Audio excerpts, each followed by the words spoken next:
Have you ever felt like you had to leave everything behind for something you truly believed in? Imagine a journey, not for wealth or fame, but for survival, faith, and the future of an entire community. This is the story of the Hijrah, the migration from Mecca to Medina, one of the most pivotal events in Islamic history, a journey that wasn't just a physical move, but a monumental shift that would change the course of the world forever. In the early 7th century, in the bustling city of Mecca, a new message began to resonate.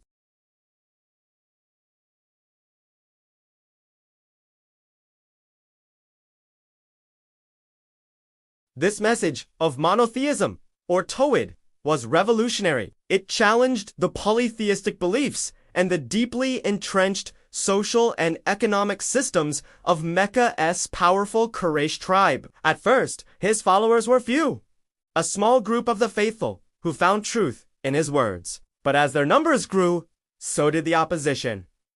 The early Muslims in Mecca faced relentless persecution. They were mocked, insulted, and publicly humiliated.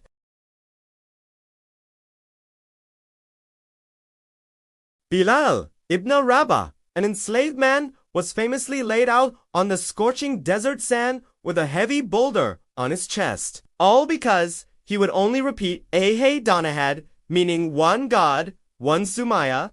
Bint Qabit became the first martyr in Islam, killed for her refusal to renounce her faith. The hostility escalated. The powerful clans of Mecca imposed a severe social and economic boycott on the Prophet's clan, the Banu Hashim. For 3 long years, they were isolated in a narrow valley, cut off from food and supplies. The cries of hungry children echoed through the ravines. This period, known as the Year of Sorrow, also saw the Prophet lose his beloved wife, Khadijah, and his protective uncle, Abu Talib, within a short span of time. His 2 greatest sources of support were gone, and the persecution in Mecca reached a breaking point. Realizing that his community could no longer endure this oppression, the Prophet sought a new home. His first attempt was in the nearby city of Taif. He walked there, hoping its people would be more receptive.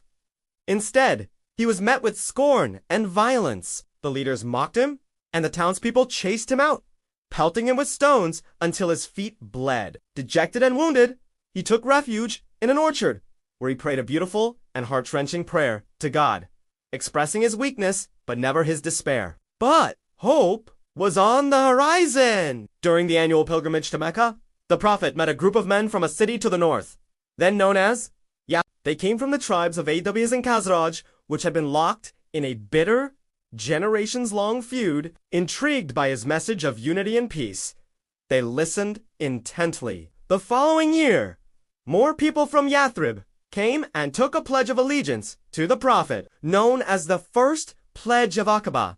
They promised to worship one God, not to steal, not to commit adultery, and to obey him in what was right. The year after that, a larger delegation of 75 people came and took the second pledge of Aqaba. This time, they not only affirmed their faith, but also pledged to protect the Prophet and his followers, as they would their own families if they migrated to their city. Yathrib was officially offering a safe haven. It was a beacon of light in the darkest of times. The command for the Hijrah, the migration, finally came. Secretly, in small groups and under the cover of night, the Muslims of Mecca began to slip away, leaving behind their homes, their wealth, and their entire lives. They traveled over 400 kilometers of treacherous desert, facing the constant threat of being caught. Each departure was a story of sacrifice. Some left behind family members who refused to join them.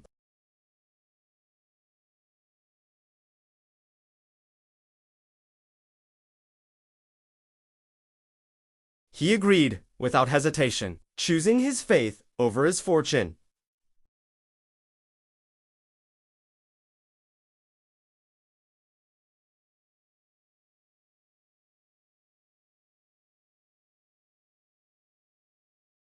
If the Prophet established himself in Yathrib, he could threaten their trade routes and their authority. They held a council and hatched a sinister plot to assassinate him. they decided that one young, strong man from each of the major clans would strike the Prophet simultaneously. This way, the guilt would be spread among all the clans, making it impossible for the Prophet's clan to seek revenge against any single one. They planned to strike at night while he slept, but the Prophet was informed of the plot through divine revelation. On the night of the planned assassination, a group of armed men surrounded his house, waiting for him to emerge. Inside, a courageous plan was set in motion. The Prophet's young cousin, Ali ibn Abi, volunteered to sleep in the Prophet's bed, wrapped in his green cloak, to deceive the would-be assassins and buy the Prophet precious time. It was an act of incredible bravery. Ali was literally putting his life on the line, while the men outside watched the house, believing their target was asleep. The Prophet Muhammad, peace be upon him, slipped out, reciting a verse from the Quran. Miraculously, none of them saw him leave. He immediately went to the house of his closest companion, Abu Bakr. Together, they began their perilous journey, but they didn't head north towards Yathrib. Instead, they went south, a clever decoy to throw off their pursuers. They took refuge in a cave on Mount Thor, a rugged and remote peak. Back in Mecca, the assassins stormed the house at dawn, only to find Ali in the bed. Enraged at being outwitted, they launched a massive manhunt, offering a huge reward of 100 camels for the capture of Muhammad and Abu Bakr, dead or alive, for 3 days and 3 nights. The two companions remained hidden in the cave. Trackers, skilled in following footprints in the sand, led a search party right to the mouth of the cave. Abu Bakr, seeing the feet of their pursuers just inches away, grew fearful. He whispered to the Prophet, "What if they look down?" The Prophet, in a state of complete trust in God, calmly replied with words that are now immortalized in the Quran, "Do not grieve. Indeed, Allah is with us." According to tradition, by a divine miracle, the pursuers were turned away. Some accounts mention a spider having woven a web across the cave's entrance, and a dove having laid eggs in a nest, making it seem as if the cave had been undisturbed for a long time. Convinced no one could be inside, the search party left. After 3 days, when the search had died down, they continued their journey. Guided by a non-Muslim tracker named Abdullah ibn Yarekit, they took an untrodden coastal path to avoid the main caravan routes. The journey was grueling under the scorching sun, with little food or water. At one point, they were spotted by a bounty hunter named Suraka ibn Malik. As Suraka charged towards them on his horse, it stumbled and fell. He got up and tried again, but his horse's legs sank into the sand. Realizing he was witnessing something beyond the ordinary, he asked for forgiveness and promised not to reveal their whereabouts. After 8 days of relentless travel, they finally approached the outskirts of Yathrib. The news of their impending arrival had reached the city, and every day, the people, the Ansar, or the helpers, would go out to the edge of the city after morning prayers, eagerly scanning the horizon. They would wait under the hot sun until the shadows disappeared, then return to their homes, disappointed. One day, a man who had climbed a watchtower shouted, "Oh, people of Yathrib! The one you have been waiting for has come!" The city erupted in joy. Men, women, and children poured out of their homes, chanting, "Allahu Akbar." The Prophet and Abu Bakr arrived at Quba, a suburb of Yathrib, where they stayed for a few days and built the first mosque in Islam. Finally, the Prophet entered the city of Yathrib itself.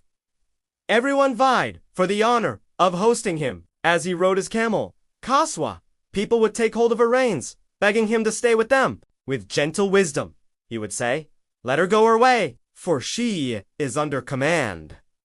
The camel continued walking until it knelt down in an empty plot of land. This spot, he declared, would be the site of his mosque and home. The city of Yathrib was renamed. It became Madinati an-Nabi, the city of the Prophet, or simply Medina. The Hijrah was complete, but this was not the end of the story.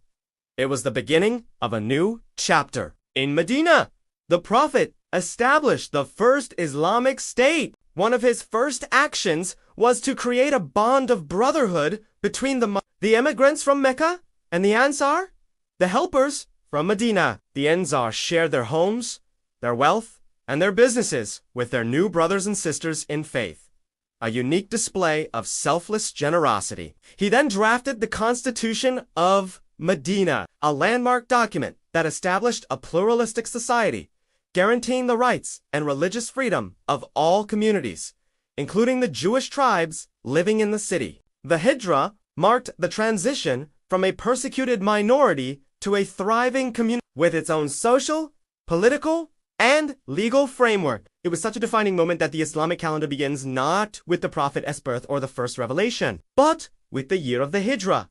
The Hijrah is a timeless story of faith, sacrifice, and the hope for a better future. It teaches us about trusting in God's plan, even in the face of impossible odds. It demonstrates the power of community, strategic planning, and courageous leadership. It's a journey that transformed a small group of believers into a global civilization, and its echoes continue to inspire millions around the world today.